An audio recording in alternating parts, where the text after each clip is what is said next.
Mr. Steinhauer, welcome to Macedonia, welcome to our program. And as you know, this region, Macedonia exactly, is rich with history, but also rich with disputes, history disputes. And all of these disputes are now on net, on social platforms. And we can see one-sided history, events presented, or maybe false history. How to detect what is false, what is true? Well, first of all, thank you for having me. It's been a pleasure to be here. And yes, history is a fiercely contested subject, not only here in the Balkans, but around the world. History is comprised of arguments, and we argue about what happened in the past. We try to make the best arguments that we can based on the best available evidence that is left to us from those who came before us. So my work, I examine how historical arguments and debates unfold online and on social media. And sometimes those arguments are grounded in good, accurate historical evidence, and sometimes they are not. And so what's incumbent upon us is to have some media literacy and historical literacy to help decipher which arguments are good and which ones are not, which ones are based on accurate evidence, and which ones are distorted or fabricated based on other pieces of information that may or may not have any real basis in the past. How can we see what is relevant, what is not? Well, it's a complicated question. I don't know if there's one single answer. I think it takes a whole strategy to teach media literacy, to teach people how to evaluate historical arguments, and to help people learn which sources might be more reliable than others. So I don't think there's one magic bullet or one magic prescription that could tell people instantly how to solve this problem. But one of the things I try to do in my work is focus on all the different tools that we have available in our toolkit. I think media literacy is a tool. I think history education is a tool. I think teaching people to evaluate arguments and how those arguments are made and what evidence they rely on is a tool. And if we bring all those tools together, then I think we can make some progress. You're author of the best-selling book, History Disrupted. And in this book, you are making some points that history and the past can be changed on social platforms. What is this all about? Sure. Well, the book, as you mentioned, is called History Disrupted. It's how social media and the World Wide Web have changed the past. Now, our understanding of history is always changing. I think that's important for people to recognize, because we're constantly learning new things about the past that we didn't know. New archives are opened, new archaeological ruins may get uncovered, so we're always learning new things about the past. But my question was, as we communicate about history on social media, as we increasingly learn about history from social media, how is social media shaping what we know about the past, or what we think we know about the past? And it turns out that actually social media tends to privilege certain types of information about history, and it tends to make other information about history so that you will never see it.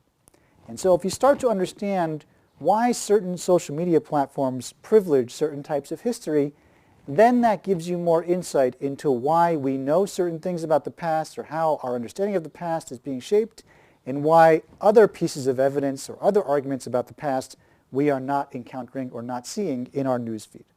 Does it depend on platforms or something else? Who is behind these posts, videos about history? Yeah, there are a number of... Who is making these videos? Oh, well, in terms of who's... In the book, I call it e-history. And who is making e-history? Well, there are 58 billion videos about history on TikTok. So it's not just one person, right? There are historians who make e-history. There are journalists who make e-history. There are activists who make e-history. There are also conspiracy theorists and disinformation agents who make e-history. So part of the challenge is trying to figure out which e-history is created by whom. But the other part of the challenge is, as you pointed out, figuring out what types of e-history certain platforms tend to privilege, and so how then that affects the e-history that we see and the e-history that becomes visible and influential online. And certain platforms privilege certain types of e-history, and they also tend to make other types of e-history so that they're very hard to find or that you won't ever see them. So my goal is as I hope, that by teaching people how to understand what platforms privilege what types of e-history, that gives people a better understanding of why they're seeing certain things in their news feeds. You know, some posters are more popular than others. Why is that? Again, it goes back to why certain types of e-history become more visible. Okay. So I argue that all e-history is trying to get seen by somebody. It's trying to achieve visibility in your news feed. Because if it becomes visible, then it can become influential. So all e-history is fighting to become visible, and the question becomes, how and why do certain pieces of e-history achieve widespread visibility, tens of millions of views, and why do other pieces of e-history never get seen by anyone? I can make a video about the American Civil War, you can make a video about the American Civil War. My video might get 10 million views, your video might get 7 views. It could be the exact same content, but it gets different levels of visibility.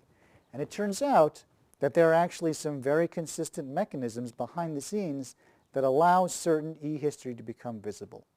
And those are actually very closely tied to the platforms themselves.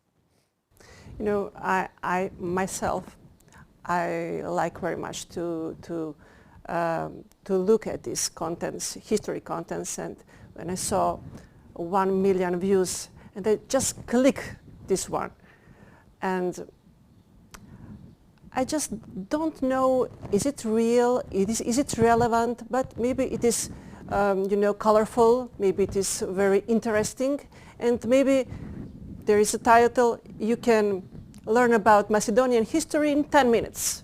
So I will click this one. What do you think about this? Yeah, so the example that you're citing ties into many of the themes I talk about in my book, right? One of the things about the social web is it promises to be instantly gratifying. You can learn about a subject in 10 minutes or less, or 5 minutes or less. And that promise of instant gratification is very attractive on the web. So e-history that promises this sort of instant gratification, this instantly gratifying effect on users, tends to become very highly visible. And as you pointed out, 1 million views. It shows up in your newsfeed, highly visible. So one of the points I argue in my book is if we take a step back from this, we realize that actually the web has a fundamental set of values. And the more that e-history content aligns with those values, the more likely you are to see it.